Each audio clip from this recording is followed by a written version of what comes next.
Ya lo vemos ahí al distinguido doctor Rafael Ollarte, uno de los juristas que más conoce en el país como constitucionalista, además que es una gran y gentil persona, y además que es un gran barcelonista, pues, y eso es una cosa importantísima, pues, importantísima. Así es que le vamos a dar el muy buenos días, eh, mi estimado doctor Rafael Ollarte. ¿Cómo le va? Muy buenos días, bienvenido a Atalaya. Buenos días, un A ver placer estar si, sí, con todos hay, los amigos de Atalaya. Sí, y yo me congratulo de ser de esos barcelonistas quiteños cuando no había barcelonistas en Quito. Hasta la década de los 80 barcelonistas quiteños no habían. Era yo. Los barcelonistas quiteños aparecieron en 1990. Después claro, de, después de aquella después, después final. de, después de la final de Copa Libertadores, de ahí comenzaron a aparecer. Y eso les picará siempre a mis coterráneos liguistas que pensaron que iba a ocurrir lo mismo con su equipardo allá en Guayaquil, que ganar la Libertadores implicaba por gravitación espontánea que iban a tener una gran hinchada guayaquileña liguista. No, no, no, no pasan esas cosas por allá, no, no. No, no pasan por acá, es verdad, por acá no pasan. Oiga, y hace poco Barcelona jugó un partido, a propósito, antes de ir con las preguntas al CIDE de Julio y de Romina para el doctor Ollarte. La semana pasada jugó un partido con la Universidad Católica en Quito, que terminó ganando Barcelona.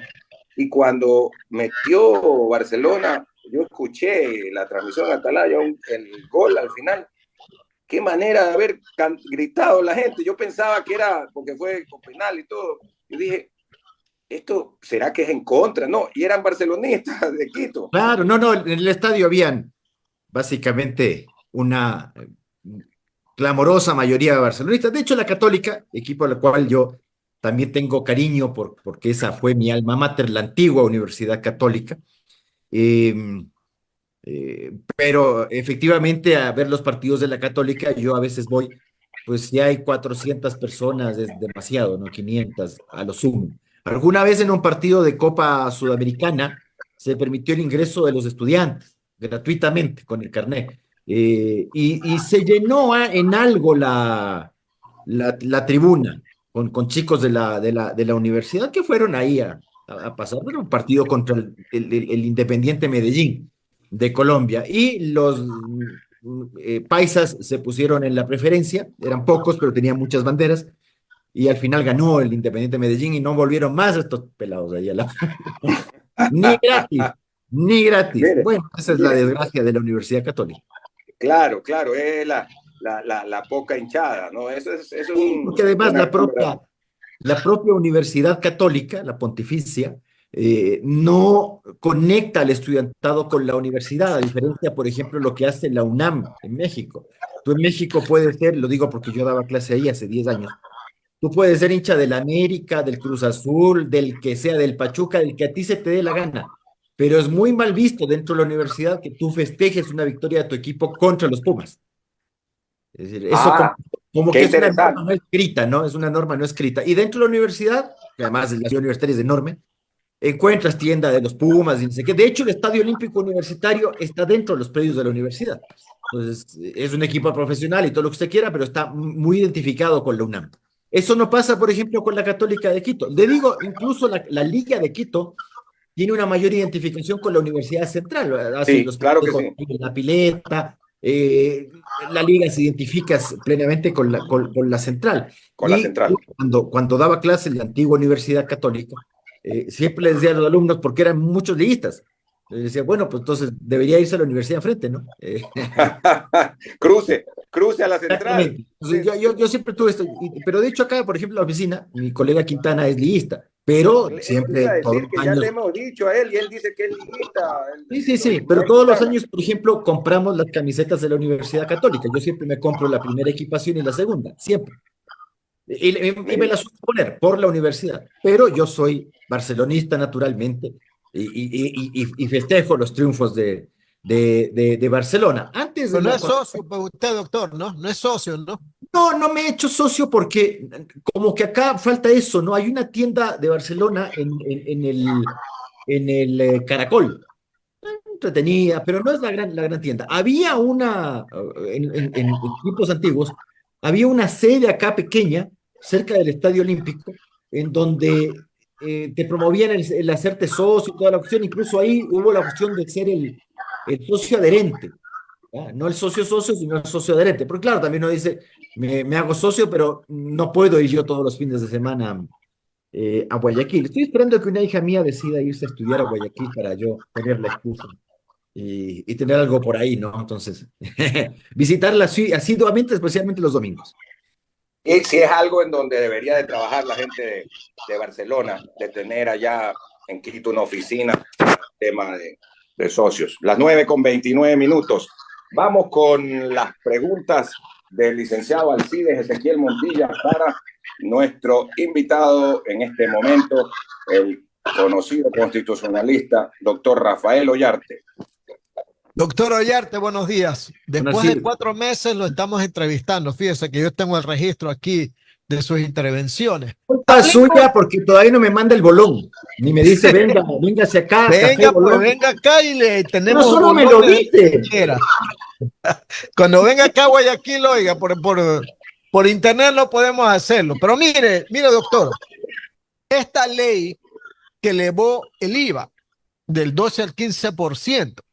Hay 4 entidades que han planteado demandas de inconstitucionalidad ante la Corte Constitucional: la Cámara de Comercio de Guayaquil, Unidad Popular, el Correísmo y el FUT.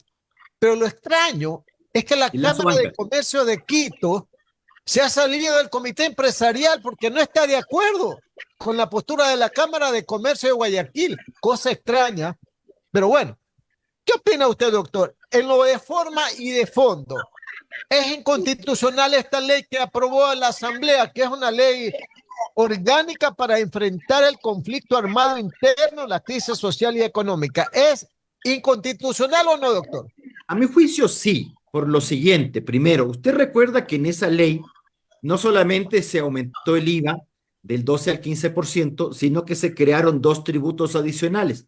Una contribución extraordinaria para la banca y otra contribución calculada de un modo distinto para las empresas. Ambos tributos con efecto retroactivo, porque se refieren a periodos tributarios pasados, 2022 y 2023, primera cosa. Segunda cosa, esos tributos no fueron iniciados por el presidente de la República. Es decir, el presidente de la República mandó un proyecto aumentando el IVA, ¿ya? Del 12 al 15. Eso mandó el presidente Noboa. Y es a la Asamblea la que se le ocurre, a cambio del IVA, grabar con esos tributos a las empresas y a la banca y a las cooperativas de ahorro y crédito. ¿Ya? Entonces, esta no fue idea presidencial. Primera inconstitucionalidad, uno dice el carácter retroactivo de esos tributos, porque se refiere a periodos fiscales sobre los cuales ya se tributó. Segunda inconstitucionalidad, no contó con iniciativa presidencial. Pero claro, uno decía, el presidente de la República no va a vetar esto, diciendo, esto no es de mi iniciativa, como sí ha ocurrido en otras ocasiones. Eh, y lo que hace el presidente Nova, y uno decía, en una de esas lo que hace este hombre es cometer una tercera inconstitucionalidad, que va a ser vetar sobre materia negada. Usted recuerda que allá en el año 2002, sí, hace más de 20 años, el entonces presidente Gustavo Nova Bejarano remitió al Congreso un proyecto de ley aumentando el IVA del 12 al 15. El Congreso le negó ese tributo, entre otras cuestiones. Y cuando viene el veto de Gustavo Nova Bejarano, agrega el IVA, ya no del 12 al 15, sino del 12 al 14. Y rigió un tiempo, ¿se acuerda? Yo no sé si usted se acuerda, a mediados de 2002, tuvimos un IVA de 14% hasta que el Tribunal Constitucional, entonces las demandas se tramitaban muy rápido, 3, 4 meses, 3 meses a lo sumo en el año 2002. No como ahora, que son 5 o 10 años, no, 3 meses. Y en 3 meses el Tribunal Constitucional dijo es inconstitucional porque se vetó sobre materia negada. El veto se debe realizar siempre sobre materia aprobada y no sobre materia negada, porque en eso no hay proyecto. Y ha hecho lo mismo de don Daniel Noboa, vetó diciendo no es que se sube del 12 al 15, sino que se sube del 12 al 13 y por decreto puede aumentarse del 14 al 15. Y ya sabíamos lo que pasó con ese decreto. O sea, ese decreto no dejó vigente un IVA de 13, sino que de una vez se fue al máximo, que es el 15%. Esa es otra inconstitucionalidad. Pero para variar, cuando se presentan las demandas de inconstitucionalidad en esta clase de casos, la Corte no otorga medida cautelar, es decir, no suspendió Lo estos suspende tributos. temporalmente. Exacto. En otros casos sí lo hace. Bueno, es la excepción la concesión de cautelar por parte de la Corte en acciones de inconstitucionalidad, pero sí lo ha hecho algunas veces. Creo que los dedos de las dos manos me sobran para decirle todas las veces que se han dictado cautelares en acción de inconstitucionalidad, pero generalmente no lo hace, lo cual te genera un problema. Y el problema es que tú cobras el tributo y en algún momento se declara la inconstitucionalidad, como ha ocurrido con varios tributos, el impuesto Y a la aquí salud, tiene que devolver, pues, entonces la plata, pues, oiga. el impuesto verde. ¿Se acuerda que había el impuesto verde a los vehículos? Claro, sí, Que en tiempo de encubría pandemia. un retiro de subsidio discriminado según la clase de carro que tú tenías, pero antes era más viejo. Eso se declaró inconstitucional, pero nunca se mandó devolver. Entonces la Corte siempre dice, esto es para el futuro, esto es para el futuro. Es más, en alguna ocasión, la Corte Constitucional dijo, se declara hasta el futuro, para el futuro, pero siga cobrando hasta el final del periodo fiscal. Incluso llegó a ese extremo, en algún caso incluso dijo que se cobren durante 2 periodos fiscales adicionales, como pasó con el ISD. El ISD se declaró inconstitucional, el impuesto a la salida de divisas, por la forma como fue creado, sin iniciativa presidencial, y la Corte dice, pero termínese de cobrar paulatinamente, que coincidía más o menos con la idea del lazo de ir disminuyéndolo del 4 al 4,5, al 4, al 3,50, al 3,25. Ahora, con esta ley incluso vuelve a subir al 5% el impuesto a la salida de divisas.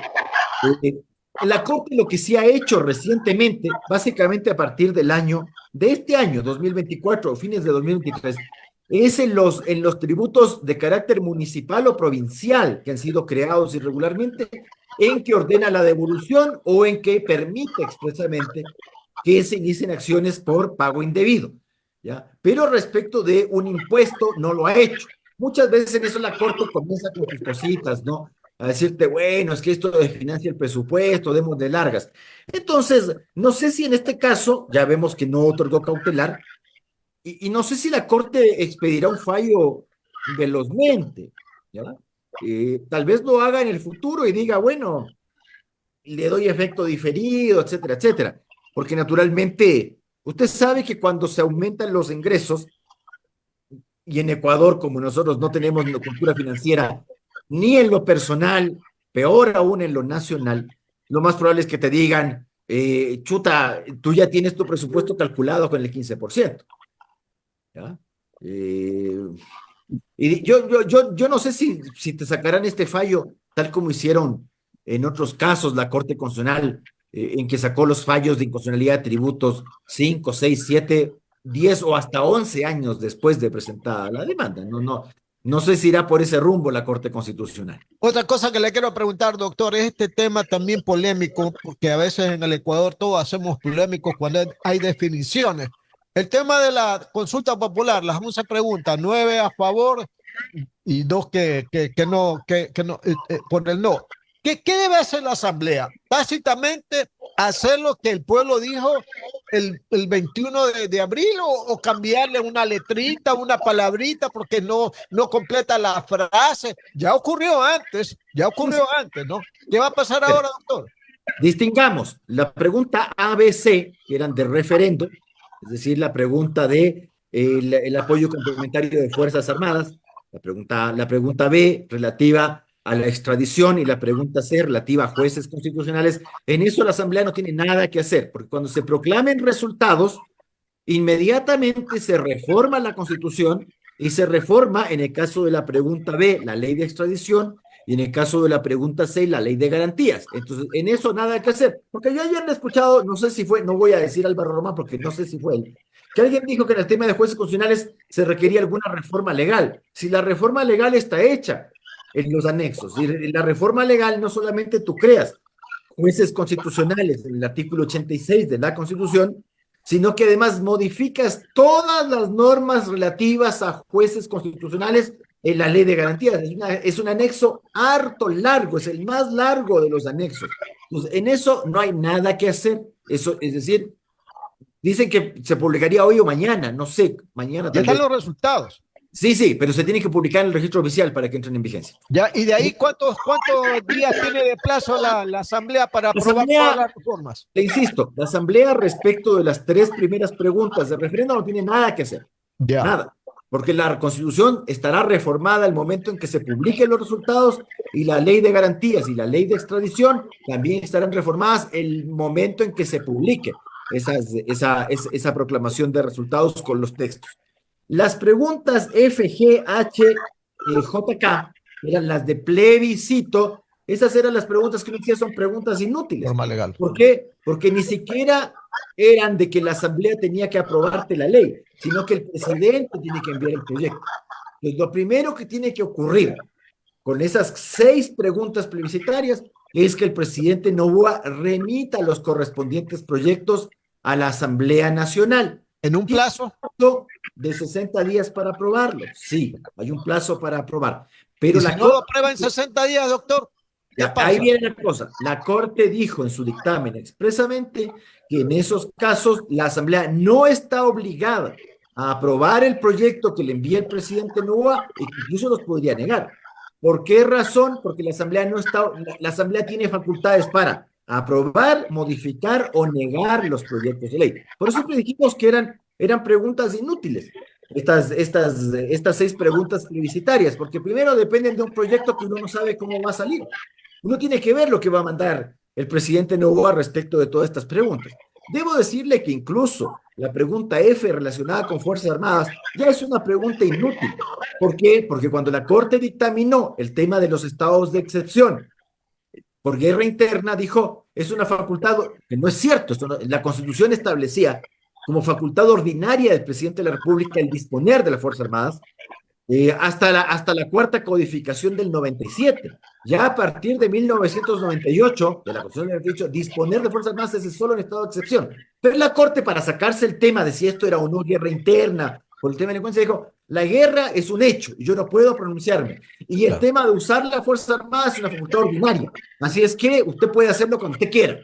Y eso lo reiteró en el tema de los decretos de excepción por la emergencia eléctrica, en el que Daniel Noboa disponía del uso de Fuerzas Armadas para resguardar las instalaciones de generación, transmisión, comercialización de energía eléctrica. Y la Corte le dijo, eso no tiene nada que ver con el estado de excepción por el tema del estiaje, primero. Y segundo, usted no requiere un estado de excepción para disponer de Fuerzas Armadas para cuidar la infraestructura crítica en materia energética. Así es que no necesita un decreto de excepción. Así es que la pregunta F y la pregunta A como que se desinflaron ya con esos dictámenes de la Corte. Así es. En lo demás, aumento de penas, el tema de que se tienen que cumplir las penas completas en determinada clase de delitos, y no hay régimen abierto ni semiabierto, o lo que antiguamente ya llamábamos libertad controlada o semilibertad. Eso no hay respecto a eso. Todo eso requiere de la revisión del correspondiente proyecto de ley. Ahora, si el presidente de la República se sale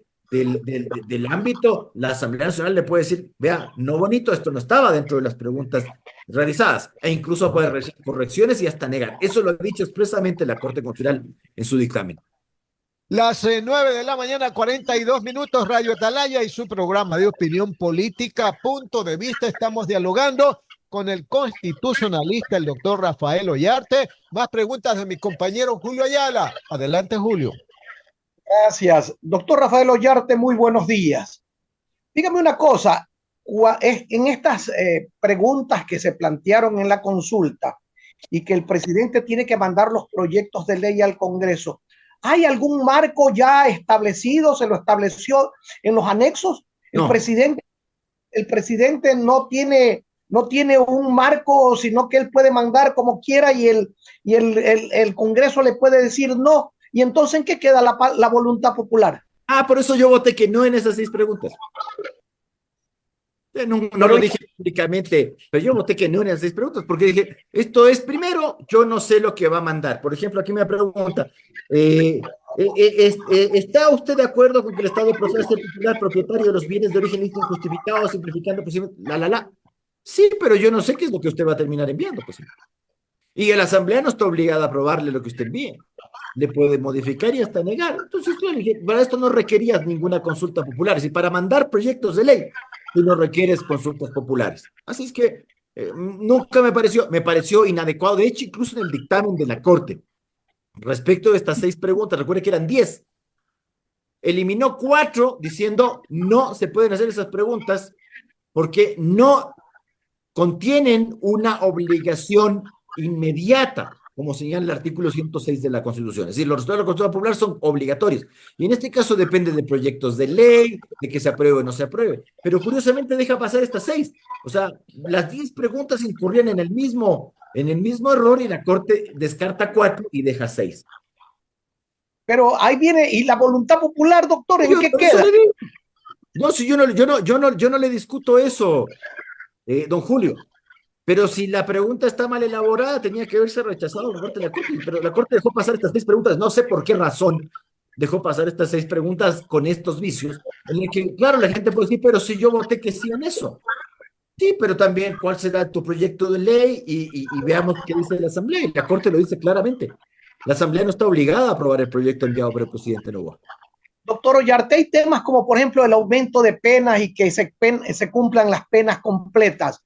En eso, por ejemplo, si el presidente manda un proyecto de ley muy corto, muy sustanciado y solamente se refiere a eso, ¿usted cree que se debería aprobar? Bueno, yo creo que la Asamblea en eso no va a ser ningún óbice, porque además esa es una medida placebo, populista. Porque aquí, a ver, el delincuente no comete asesinato, robo o lo que sea, leyendo el Código Integral Penal, pues. El señor que va a realizar tráfico de influencias y cositas por el estilo, no está viendo a cómo está el tráfico de influencias.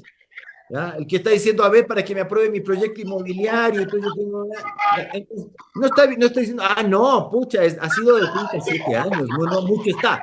No, el que delinque, pensando en que ni siquiera va a ser perseguido, y si es perseguido no será procesado, y si es procesado no será condenado, y si es condenado no la tiene porque se va. El que delinque no lo hace leyendo el Código Penal, el Código Integral Penal, no.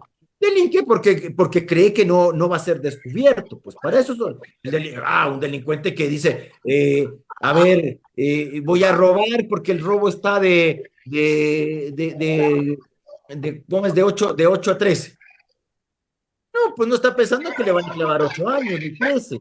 El asesino no está pensando que le van a clavar de 16 a 25, ¿no? Pues, y el asesino mata a los que cometen sicariato, que están pensando, chuta, no, el sicariato está de 25, no sé cuánto. No está pensando en eso. Está pensando en que el tipo va a seguir con esa actividad. Es decir, nadie delinque leyendo el Código Integral Penal. Primera cosa. Entonces yo no veo ninguna. Han de ponerle que el sicariato es de 50 a 70 años, que el no sé qué es de 20 a 30. Bueno, fuera que lo que está ahí se cumpla. Y en el tema del cumplimiento total de la pena, es decir, si en el régimen de abierto o semiabierto, claro, la gente dice, es que esta gente se va, sale antes de cumplir la pena. Entonces creemos que con eso basta. Entonces uno dice, bueno, pero el problema es el régimen penitenciario, que porque se entiende que el régimen penitenciario es para rehabilitar. ¿Rehabilita en algo esa cosa? ¿O el tipo sale peor? ¿Ya? Bueno, pero sobre eso no creo que la Asamblea haga ningún óbice, ninguno, porque además no es popular pues hacer óbice a esto. Porque la gente, vea, esto de aumentar las penas, ¿desde qué año tenemos esto de aumento de penas? Cada vez y cuando, aumento de penas, aumento de penas, aumento de penas. ¿Y cómo nos ha ido con el delito? Oiga, doctor, pero ¿Cuántos doctor, asesinatos y homicidios hay al año? ¿Cuántos asesinatos, homicidios, sicariatos hay al año? ¿Y cuántas condenas sobre eso hay? El que delinque no lo hace leyendo el Código Integral Penal, no nos creamos eso. oiga, doctor, pero los delincuentes de cuello blanco se han de estar un poco preocupados porque está cerrada la embajada de México, la embajada de Argentina ya no los coge, con Nicaragua tenemos rotas las relaciones, entonces no tienen a dónde refugiarse los sentenciados ya. No se preocupe por ellos, don Jaime, no se preocupe. De ganas se preocupa por esa gente, don Julio. Esa gente tiene todas las ventajas. Esa cosa del asilo No nos engañemos, no es para el común de los mortales. ¿Acaso, a ver, güey, cuénteme, cuál fue el embajador generoso que le ofreció asilo al señor que fue aquí procesado por llevar el monigote del borrego con el sándwich? ¿Acaso ese señor podía ir a la embajada de Francia o a la embajada de México o a la embajada de Chile o del Perú a decir, vean, me están persiguiendo por una persecución judicial evidentemente basada en una cuestión de carácter político? Porque uno dice, ese señor que lo condenaron por llevar el borrego con el sándwich, evidentemente era un perseguido político, pero era un gallo de segunda onda, pues, o sea, esto es para vea, nadie llega a una embajada de sorpresa. Usted no es que llega como hicieron los hermanos Pérez Perazo del universo, ¿ya? Que fueron a la embajada de Chile, a la Uruguay, y dijeron, no, no, aquí no. No, eso primero se alza el teléfono y se vea, la señora Duarte, ¿acaso se fue nomás a la residencia del embajador y dijo, yo soy María Los Ángeles Duarte y me están persiguiendo políticamente, ábrame la puerta? Claro, eso no se hace. La residencia del embajador argentino es grandota, queda acá relativamente cerca. Yo voy a ir a tocar el timbre a ver si me abren la puerta. No, nada, ni la de Haití que queda al lado me ha de recibir. Muy bien, doctor Ollarte, me encanta su sorda para tratar estos temas porque es muy interesante, ¿no?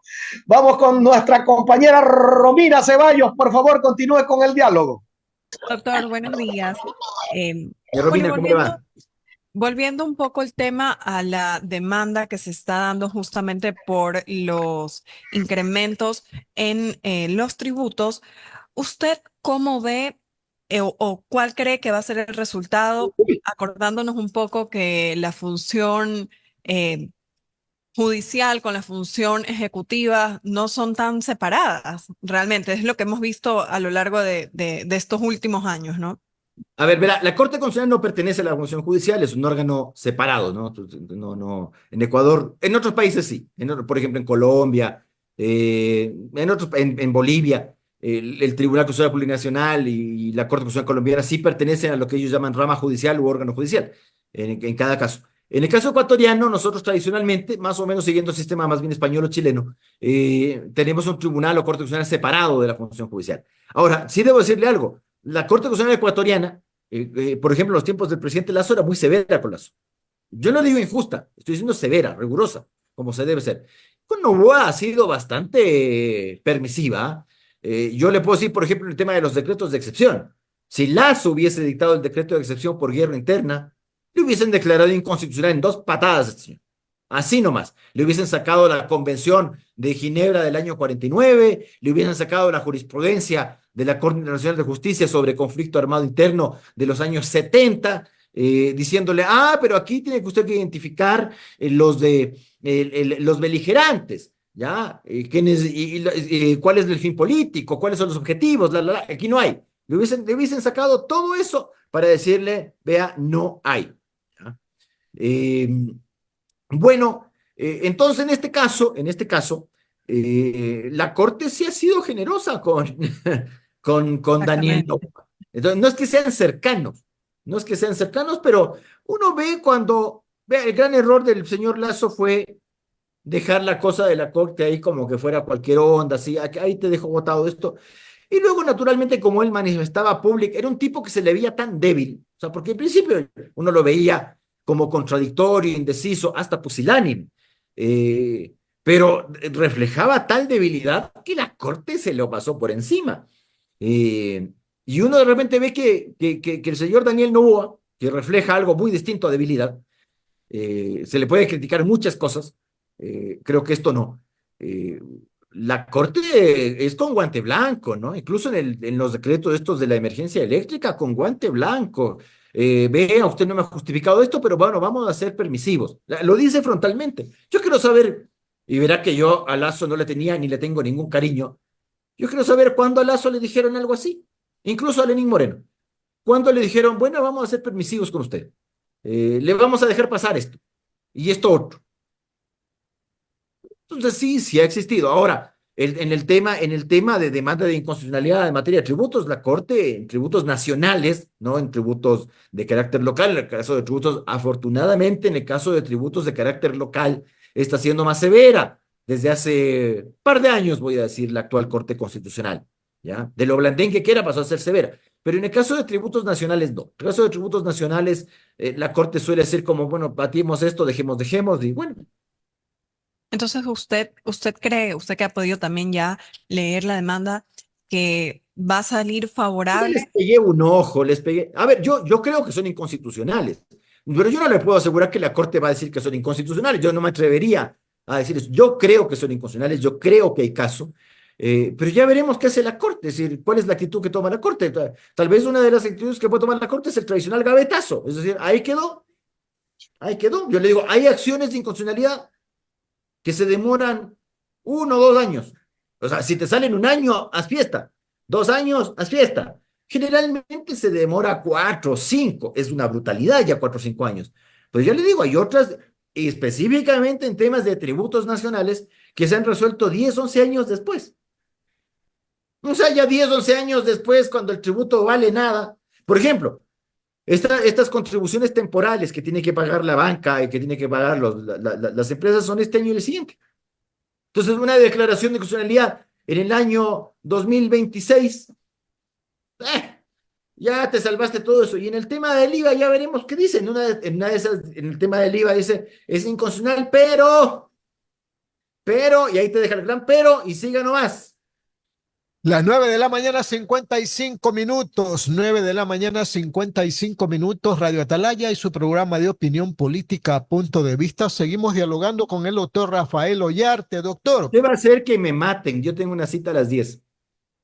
bueno, le hacemos la última pregunta, doctor, que me parece que va a tener que referirse a ese comentario escrito que usted ha publicado en el diario Expreso, ¿verdad? Sobre el tema de la concesión de asilos.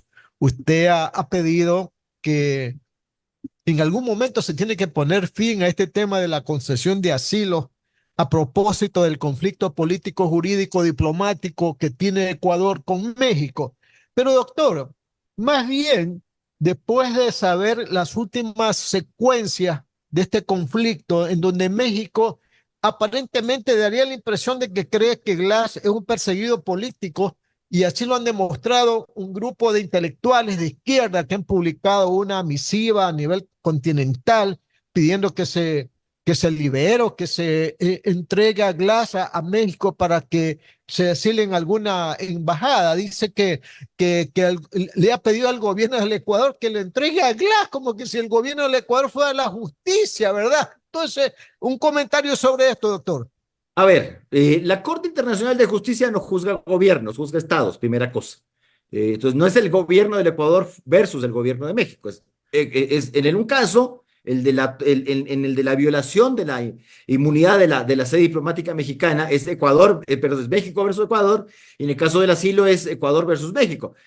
Ahora, tal vez en eso haya una acumulación, digo yo, porque difícilmente cuando se presente la memoria mexicana, la contramemoria ecuatoriana no se vaya o la contrademanda, por decir, la contestación a la demanda, perdón, no se vaya a referir específicamente al tema del otorgamiento irregular de un asilo. Lo que pasa es que las normas sobre otorgamiento de asilo están hechas de este modo porque es muy complicado regular el instituto. A ver, uno dice, vea, todo Estado que concede un asilo dice que lo concede porque el perseguido lo es por razones políticas, incluso en los casos en los cuales usted encubre la persecución política en un proceso judicial. Por ejemplo, Argentina tiene en su embajada en Caracas a una serie de disidentes venezolanos que son perseguidos políticos, pero que lo hacen a través del Poder Judicial. Porque, o sea, si alguien cree que el Poder Judicial venezolano es en algo independiente, bueno, estamos pensando en otras cosas, ¿no? Claro. Es un brazo, es un brazo persecutor del gobierno, básicamente lo que se hace en Venezuela. Entonces, claro, Venezuela, ¿qué dice? Son perseguidos por delitos comunes, eso te dice.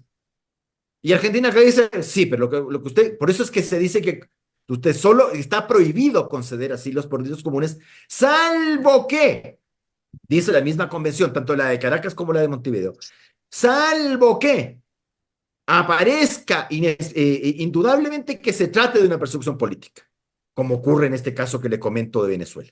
Entonces, claro, regular toda esta clase de cosas es bien fregado. Queda la buena fe de las naciones también esta cuestión, ¿ya?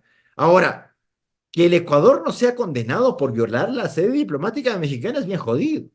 Porque esto de, o sea, la Corte Nacional de Justicia jamás va a generar un precedente, me puedo equivocar, pero yo creía que jamás va a generar un precedente en el cual usted me dé explicaciones por las cuales, buenas o malas explicaciones, las de ecuatorianas pueden ser muy buenas explicaciones, pero no pasan de ser de eso, explicaciones, ¿ya? Porque que esto llegue a decir, esto es una cosa es que, por ejemplo, se está quemando la embajada mexicana y entran bomberos y rompen la puerta y rompen las chapas y se mete los bomberos ecuatorianos a apagar un incendio en la embajada mexicana. Es claramente un caso de necesidad en el cual usted no está violando la Convención de Viena. Pero usted me dice que usted cree que se va a fugar el señor Glass, etcétera, etcétera, al cual yo no tengo ningún cariño a estos señores, ¿no? Y por eso se metió en la embajada mexicana. Es una interesante explicación, mejor que ninguna. Y uno puede decir, es una buena explicación, pero que no te vayan a condenar por eso es muy distinto. Es muy distinto, ¿ya?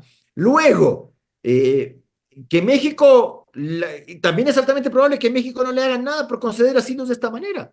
Sí, eso es el pan del día, eso es el pan del día.